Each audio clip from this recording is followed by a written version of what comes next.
Bill Gates Microsoft کے شریک بانی، مارک زکربرگ فیس بک کے بانی، گوتم اڈانی اڈانی گروپ کے بانی، رچرڈ برینسن ورجن گروپ کے بانی۔ کیا آپ جانتے ہیں کہ ان سب میں مشترک کیا ہے؟ آپ سوچ رہے ہوں گے کہ ہاں، یہ سب دنیا کے امیر ترین لوگوں میں شمار ہوتے ہیں۔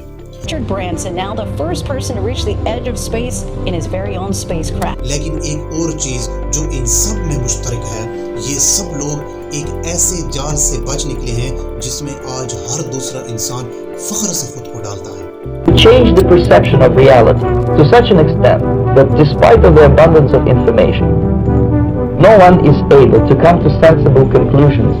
I don't care what I have to do.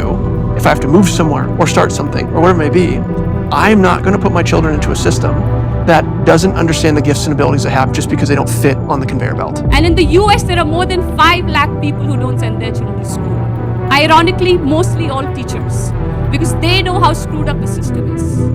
اور دوسری طرف آپ ہیں جو شاید ابھی تک کسی اسکول کالج میں پڑھائی کر رہے ہوں گے، اسائنمنٹس لکھ رہے ہوں گے، 90% حاضری بنانے کی کوشش کر رہے ہوں گے، نہ چاہتے ہوئے بھی کتابیں پڑھ رہے ہوں گے، اور ہر اس اصول کی پیروی کر رہے ہوں گے اس امید پر کہ جب آپ اس کالج سے فارغ ہوں گے تو آپ کے پاس گریجویشن کی ڈگری ہوگی، ایک اچھی نوکری ملے گی، پھر آپ اپنے والدین کے لیے ایک بڑا گھر خریدیں گے، ایک مہنگی گاڑی لیں گے، شادی کریں گے، اسکول میں داخلہ کروائیں گے اور بہت سے پیسے کمائیں گے۔ لیکن حقیقت کیا ہے؟ تیاری شروع کری آپ کتنے سال کے تھے؟ سر اس سمے ہم 18 سال کے تھے اور ابھی ہم 30 سال کے ہو گئے۔ 30 سال کے۔ پچھلے 12 سالوں میں آپ نے اپنی زندگی میں کیا کیا ہے؟ زندگی میں سر پڑھتے گیا، ڈگری لیتے گیا۔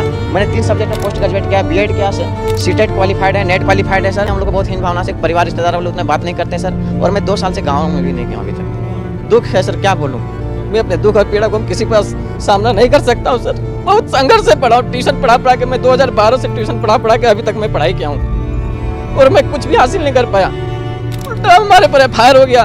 آہستہ آہستہ آپ کا خود پر یقین اور اعتماد ختم ہونے لگتا ہے۔ بالآخر کسی نہ کسی طرح ایک جاب مل جاتی ہے، مگر اس کی تنخواہ اتنی کم ہوتی ہے کہ آپ کو سمجھ نہیں آتا کہ کریں تو کریں کیا۔ کم مجبوراً وہ نوکری کرنی پڑتی ہے۔ تنخواہ اتنی کم ہوتی ہے کہ آپ پیسے بچا کر بھی گھر نہیں خرید سکتے، تو آپ ایک ہوم لون لے لیتے ہو۔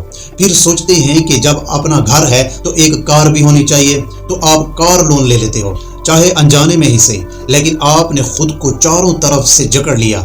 اب ہر وقت یہ ڈر لگا رہتا ہے کہ کہیں نوکری سے نہ نکال دیا جائے۔ کیونکہ پھر گھر کے اخراجات کیسے سنبھالوں گا؟ ہوم لون کی ای ایم آئی چل رہی ہے، کار لون کی ای ایم آئی چل رہی ہے، بچوں کی اسکول فیس۔ آہستہ آہستہ آپ اپنے خوابوں کو دبانے لگتے ہو، اور روز صبح چپ چاپ اٹھتے ہو، نوکری پر جاتے ہو، شام میں گھر آتے ہو، چاہے وہ کام پسند ہو یا نہ ہو۔ پھر ایک دن آتا ہے جب یہ ساری زندگی نارمل لگنے لگتی ہے، اور دھیرے دھیرے آپ بوڑھے ہو جاتے ہو۔ آپ کو لگتا ہے کہ شاید میں بدقسمت تھا، اس لیے کچھ بڑا نہیں کر پایا، حالانکہ محنت تو سب نے کی تھی، لیکن سچ کچھ اور ہے۔ The gang of 9 got together, I think it was, and decided this is what people should learn. Physics, biology, chemistry, and this is how they should learn. It's like the newspaper industry, right? More printing presses, more big buildings, right? Makes us look grander. The people who built the schools were consciously aiming at eradicating the will of the students who were part of the system because they wanted them to be obedient. The entire purpose of a good university is to give you a foundation to fail, not a foundation to get an A. یہ جو تعلیمی نظام آپ بچپن سے آنکھ بند کر کے فالو کر رہے ہیں، یہی نظام بنایا ہی اس لیے گیا تھا کہ آپ فیل ہو جائیں۔ یہ نظام بنایا ہی اس لیے گیا تھا تاکہ آپ کارخانے کی فرما بردار ورکر بن سکو۔ آپ کو لگ رہا ہوگا کہ میں فضول بول رہا ہوں، لیکن میں وعدہ کرتا ہوں، بس مجھے چند منٹ دو، پھر آپ کو یہ پورے کا پورا جال خود سمجھ آ جائے گا۔ تو کیا آپ میرے ساتھ ہیں؟ امبانی، وراٹ کوہلی، عامر خان، نریندر مودی، یہ سب ہمارے اس کرنٹ ایجوکیشن سسٹم کے ٹریپ میں نہیں پھنسے۔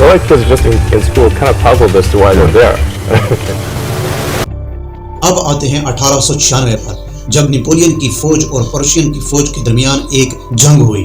حالانکہ پرشین کی فوج اس وقت دنیا کی بہترین فوجوں میں سے تھی، پھر بھی وہ جنگ ہار گئے۔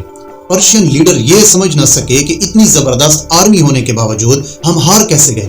کافی غور و فکر کے بعد انہیں یہ سمجھ میں آیا کہ ان کی فوج اپنے سینئرز کے آرڈرز فالو نہیں کرتی، اپنے سینئرز کے آرڈرز کے بجائے خود کا دماغ استعمال کر رہی ہے، جبکہ نیپولین کی آرمی صرف اور صرف نیپولین کے آرڈرز کو فالو کر رہی ہے۔ اس بار نتیجہ کیا نکلا؟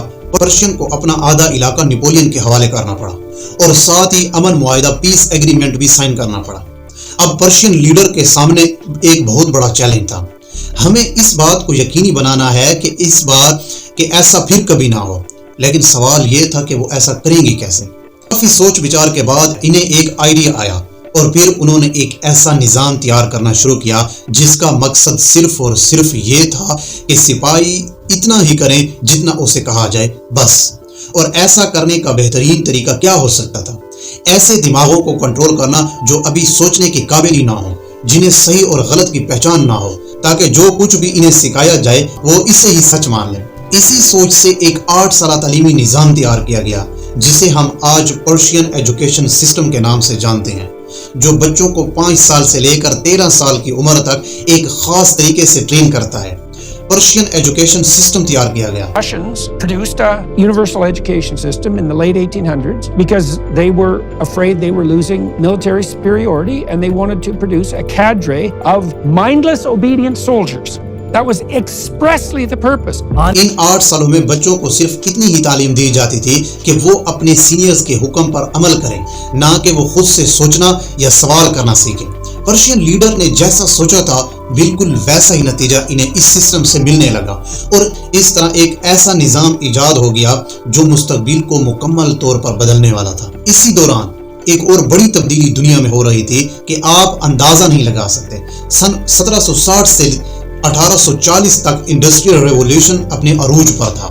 عالمی معیشت ایک نئی سمت تیزی سے بڑھنے لگی۔ پہلے لوگ کھیتی باڑی کرتے تھے، اپنے ہاتھوں سے چیزیں بنا کر پیسہ کماتے تھے، مگر اب دنیا میں مشینوں نے غلبہ حاصل کرنا شروع کر دیا تھا۔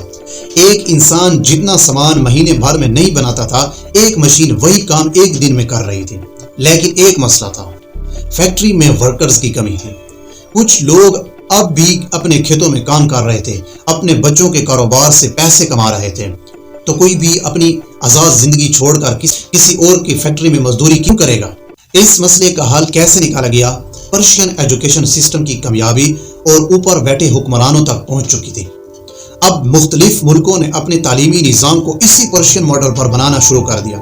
اس پر ایک ہی مقصد تھا، ایسی نسل پیدا کی جائے جس کی تخلیقی سوچ کو مار دیا جائے اور ان کے دماغ میں صرف ایک ہی راستہ چھوڑا جائے کہ پیسہ صرف فیکٹری ورکر بن کر ہی کمایا جا سکتا ہے۔ بڑی بڑی کمپنیاں، فیکٹریاں، مالکان، یہ سب اطاعت گزار مزدوروں کی فوج تیار کرنا چاہتے تھے، اور یہی سب ہونے لگا۔ Mostly who wanted to produce cadres of obedient workers. And that's why the desks are in rows, and that's why there's factory bells, and that's why it's top-down leadership. جو لوگ پہلے کھیتی باڑی، چھوٹے موٹے کاروبار اور آزادانہ طریقے سے جیتے تھے، ان کے بچوں کے ذہن اس طرح سے برین واش کیے کہ جب وہ تعلیمی نظام سے نکلیں تو انہیں لگے کہ پیسہ کمانے کا بس ایک ہی طریقہ ہے، کسی کمپنی یا فیکٹری میں نوکری۔ اور یوں جو محنت کشوں کی کمی تھی وہ آہستہ آہستہ پوری ہونے لگی۔ اس وقت ہمارا ملک ایک برطانوی غلام تھا، مگر ایک مسئلہ انگریزوں کے سامنے بھی تھا۔ وہ تھے تو کچھ ہی ہزار، مگر انہیں کروڑوں لوگوں پر حکومت کرنی تھی، اور یہ کوئی آسان کام نہیں تھا۔ 1835 کا سال تھا، ہماری آبادی کو کنٹرول میں رکھنا انگریزوں کے لیے بہت مشکل ہو رہا تھا۔ اسی وقت ایک شخص آتا ہے، تھامس بیگنٹن میکالے، جس کے بارے میں شاید آپ نے اسکولوں میں لارڈ میکالے کے نام سے پڑھا ہوگا۔ وہ ایک تجویز کرتا ہے کہ ہندوستان میں انگریزی تعلیم کو فروغ دینے کی تجویز اس وقت ایسٹ انڈیا کمپنی کا governor general Lord Macaulay William Bentinck ہوتا ہے، جو 1835 کا انگلش ایجوکیشن ایکٹ پاس کر دیتا ہے، اور یہ تعلیمی نظام بھی زیادہ تر پرشین ایجوکیشن سسٹم پر ہی مبنی تھا۔ لیکن اس بار مقصد کیا تھا؟ لوگ سمجھتے تھے کہ برطانوی ہمیں تعلیم دینا چاہتے ہیں، ہمیں انگریزی سکھا کر ہمارا بھلا کرنا چاہتے ہیں، لیکن اصل حقیقت کیا تھی؟ آئیے خود میکالے کی زبان سے سنتے ہیں۔ Education should create a class of persons, Indian in blood and color, but English in taste, opinions, in morals and in intellect. آہستہ آہستہ مگر مکمل طریقے سے انگریز اپنے اس منصوبہ ہو جاتے ہیں۔ آفس کے کلرک سے لے کر فوجی سپاہی تک ہر جگہ ہندوستانی ہی کام کر رہے ہوتے ہیں۔ اب برطانوی ہندوستانیوں کو استعمال کر کے انہیں ہندوستانیوں کو غلام بناتی ہیں۔ اتنا برین واش ہو چکا ہوتا ہے کہ ہندوستانی برطانوی حکمرانی کو اپنا فرض سمجھنے لگتے ہیں۔ آپ شاید سوچ رہے ہوں گے کہ کیا کمال کی چال تھی، لیکن ٹھہریے، اب تو 76 سال ہو چکے ہیں آزادی کو، تو یہی سب کچھ ٹھیک ہو جانا چاہیے تھا نا۔ اگر آپ ایسا سوچ رہے ہیں تو چند ہی منٹ میں آپ کو اپنی اس سوچ پر ہنسی آئے گی۔ جب آپ پیدا ہوئے یا شاید آپ کی پیدائش سے پہلے ہی آپ کے والدین کے ذہن میں پہلا خیال آتا ہے کہ میں بچے کو بڑے اسکول میں پڑھاؤں گا۔ آج ہمارے ملک میں اسکول اور کالج تعلیم کا نئی سٹیٹس اور رتبے کا ذریعہ بن چکے ہیں۔ ہمارا بیٹا فلاں بڑے اسکول میں پڑھتا ہے، ہمارا بیٹا اس مشہور کالج میں ہے، اور جیسے ہی آپ بولنے لگتے ہیں آپ کے والدین فخر سے آپ کا کسی اچھے اسکول میں داخلہ کر دیتے ہیں، پھر پرسکون ہو جاتے ہیں، میں نے تو اپنا کام کر دیا، اب اسکول میرے بچے کا مستقبل بنائے گا، مجھے تو صرف اور صرف وقت پر فیس دینی ہے۔ آپ اسکول جاتے ہیں ایک تازہ متجسس تخلیقی ذہن کے ساتھ، ایسا ذہن جس میں کوئی حد بندی نہیں، ایسا ذہن جو اگر صحیح تربیت پائے تو دنیا بدل سکتا ہے، مگر جیسے ہی آپ اسکول میں قدم رکھتے ہیں آپ کو ایک مخصوص نصاب دے دیا جاتا ہے، کچھ سبجیکٹس کا مجموعہ، اب وہی بن جاتا ہے آپ کی دنیا۔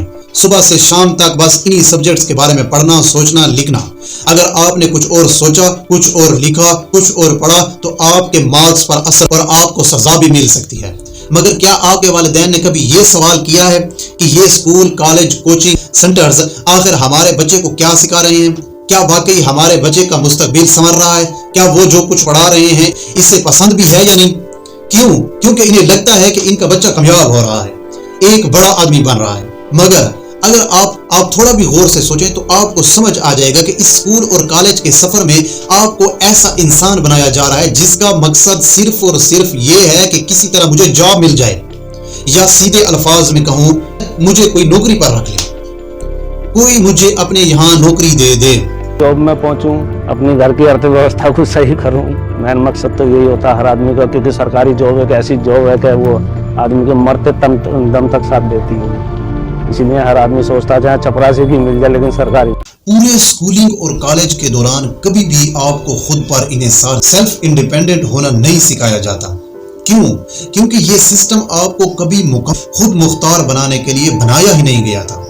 اس سسٹم کا حتمی مقصد انڈسٹری کو ایسے سستے اور قابل ورکر فراہم کرنا۔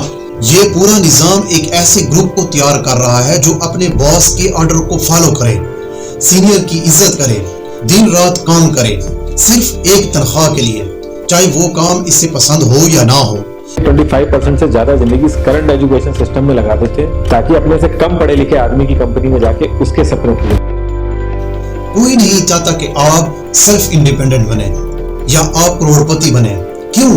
کیونکہ اگر آپ خود مختار ہو گئے آپ پھر حکم نہیں مانیں گے، سوال کریں گے اور غلط کے خلاف آواز بلند کریں گے، لیکن آپ کبھی بھی اس جال کو سمجھ ہی نہیں پاتے۔ کیوں؟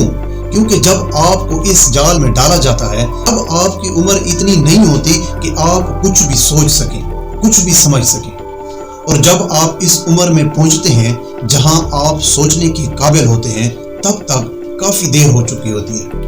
یا تو پچھلے 150 سال سے چلتے اس نظام کو فالو کرتے کرتے آپ کا اس حد تک برین واش ہو چکا ہوتا ہے کہ آپ کو یہی سب ٹھیک لگنے لگتا ہے، یا پھر آپ کی عمر اتنی ہو چکی ہوتی ہے کہ آپ پر ذمہ داریاں آ جاتی ہیں اور آپ چاہ کر بھی اس جال سے باہر نہیں نکل سکتے۔ کیوں؟ کیونکہ اب آپ کو ہر صورت پیسے کی حد پار ہو رہی ہے، گھر والے بھی پریشر ڈال رہے کہ جاب کرو کہیں سے بھی پیسے لے کے آؤ۔ اور پچھلے 20 سالوں میں جو محنت آپ نے کی، جو لاکھوں روپے آپ نے اسکول کالجز کو دیے، کوچنگ سینٹرز کو دیے، اس کے بدلے میں صرف 30 سے 40 ہزار روپے کی نوکری کی امید کرتے ہیں۔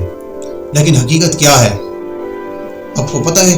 پاکستان اور ہندوستان میں تقریباً 65% نوجوان بے روزگار ہیں۔ says about 65% of the youth in India are jobless. 65%. How did this happen? آج ہمارے ملک میں 42% گریجویٹ جن کی عمریں 25 سال سے کم ہیں بے روزگار ہیں، اور اگر کسی کو نوکری مل بھی جاتی ہے تو آپ کو جان کر حیرت ہوگی کہ پاکستان اور ہندوستان میں ایک انجینئر کی اوسط تنخواہ امریکہ میں ایک ٹرک ڈرائیور کی تنخواہ 10 گنا زیادہ ہے۔ دیکھ لو بھائی، امریکہ میں ایک ٹرک ڈرائیور ہے نا، ابھی سلو چل رہا ہے کام، مندے میں 10 سے 12 بندہ انڈیا کا موٹا موٹا 10 لاکھ روپے کما رہے ہیں، جب کام اچھا چلتا ہے تو 16 لاکھ روپے انڈیا کے کما رہے ہیں۔ اتنا تو کوئی مطلب وہاں پہ ڈاکٹر بھی نہیں کما۔ تو اب سوال یہ ہے کہ اس سب کا حل کیا ہے؟ کیا ہم سکول جانا چھوڑ دیں؟ کیا ہم کالج جانا چھوڑ دیں؟ روزانہ جو کروڑوں لوگ سکول جا رہے ہیں، کالج جا رہے ہیں، تو کیا وہ سب غلط کر رہے ہیں؟ نہیں، آپ ابھی تک بات کو صحیح سے سمجھے ہی نہیں ہیں۔ آئیے میں آپ کو واضح کرتا ہوں۔ کسی بھی چیز کو اتنا پروموٹ کرو کہ وہ زندگی کا ایک نیا معمول بن جائے اور لوگ بغیر سوال کیے اسے چپ چاپ فالو کرتے جائیں۔ آج ہمیں صرف ایک سوال پوچھنے کی ضرورت ہے، یہ نظام کس نے بنایا ہے اور کیوں بنایا ہے؟ آپ کو اس کا جواب اب تک مل چکا ہوگا۔ جب اس سسٹم کو بنایا گیا تھا تب دنیا کو اربوں کی تعداد میں ورکرز کی ضرورت تھی، مگر آج صورتحال یہ ہے کہ IIT یا PIT، Indian institute of technology اور پاکستان انسٹیٹیوٹ آف ٹیکنالوجی جیسے بہترین امتحان پاس بھی کر لیں تو بھی کامیابی کی کوئی گارنٹی نہیں۔ Crack the IIT and you're set for life. A big pay package awaits you. Perhaps not anymore. The news coming out of the IITs is worrying. In the Bombay campus, 36% students are yet to be placed. We're talking about the best engineering college in India. Last year was more of the same. We looked at other IITs too. In the Delhi campus, 40% students were not placed in 2023. In Kanpur, 31% are yet to be placed. اس system کو follow کر کے کوئی کروڑ پتی نہیں بن رہا، بس ایک تنخواہ سے تنخواہ تک کی زندگی میں پھنسے ہوئے ہیں اور ہر وقت اس ڈر میں جی رہے ہیں کہ اتنے لوگ نوکریوں سے نکالے جا رہے ہیں، کہیں اگلی باری میری نہ ہو۔ اس ڈر کے مارے لوگ اپنی خودداری تک داؤ پر لگا کر اپنے سینئرز کے ہر آرڈر کو مانتے جا رہے ہیں، چاہے وہ کام پسند ہو یا نہ ہو، بس چپ چاپ کام کرتے جا رہے ہیں۔ اب ہمارے پاس صرف دو راستے ہیں، ایک ہم حقیقت کو نظر انداز کر کے اسی جال میں پھنسے رہیں اور اپنے بچوں کو بھی اسی جال میں جھونک دیں، دوسرا یا پھر ہم اپنا راستہ خود بنائیں، ہم خود کو ایکسپلور کریں کہ ہمیں کیا کرنا چاہیے، کون سے ایسے اخلاقی اور جائز طریقے ہیں جن سے ہم اپنے خوابوں کے مطابق کمائی کر سکیں۔ اب ہمیں ایسے گریجویٹس کی ضرورت نہیں جن کا واحد مقصد صرف نوکری ہو، جن کے پاس کوئی اصل سکل یا مہارت نہ ہو، بس ایک کاغذی ڈگری ہو۔ وقت بدل چکا ہے، وہ مہارتیں، وہ سکل جنہیں سیکھنے کے لیے آپ کالجوں کو لاکھوں روپے دیا کرتے ہیں اور اپنی زندگی کے 5 سے 6 قیمتی سال لگا دیتے ہیں، اب وہی مہارتیں آپ آن لائن کہیں کم قیمت میں سیکھ سکتے ہیں، اور وہ بھی ان لوگوں سے جنہوں نے اسی مہارت کو استعمال کر کے کچھ بڑا حاصل کیا، نہ کہ ان لوگوں سے جن کی معلومات صرف کتابی اور تھیوری تک محدود ہے۔ اگر آپ والدین ہیں تو ضرور اپنے بچوں کو سکول کالج بھیجیں، لیکن مارک شیٹ کو اتنی اہمیت نہ دیں، انہیں دنیا کا ایکسپوجر دیں، انہیں بتائیں کہ اس دنیا میں کرنے کو اور بھی بہت کچھ ہے، صرف میتھ، کیمسٹری اور فزکس میں زندگی نہیں ہے، اس کے باہر بھی ایک دنیا ہے۔ اپنے بچوں کو مختلف چیزوں کو ایکسپلور کرنے کے لیے موٹیویٹ کریں۔ اگر ان کے مارکس کم آ رہے ہیں تو کوئی بات نہیں، ہو سکتا ہے وہ کسی ایسی سکل میں اچھا کر رہے ہوں جو انہیں آگے جا کر کہیں زیادہ فائدہ دے۔ ہم گیٹ، نیٹ، جی جیسے امتحانات کے لیے 1 سے 2 سال کا ڈراپ لیتے ہیں، مگر کیا ہم نے کبھی اپنے شوق اور دلچسپی کو سمجھنے کے لیے کبھی ڈراپ سال لیا ہے؟ کیا ہم نے نئے مواقع کو ایکسپلور کرنے کے لیے وقت نکالا ہے؟ اب فیصلہ آپ کے ہاتھ میں ہے، آپ کو ایک سٹیبل اور ایوریج لائف چاہیے یا آپ کو کچھ بڑا کرنا ہے، خوب پیسہ کمانا ہے، اپنے خوابوں کو پورا کرنا ہے؟ فیصلہ آپ کو لینا ہے۔ ویڈیو اچھی لگی تو لائک اور شیئر ضرور کیجیے گا اور چینل کو سبسکرائب کرنا مت بھولیے گا۔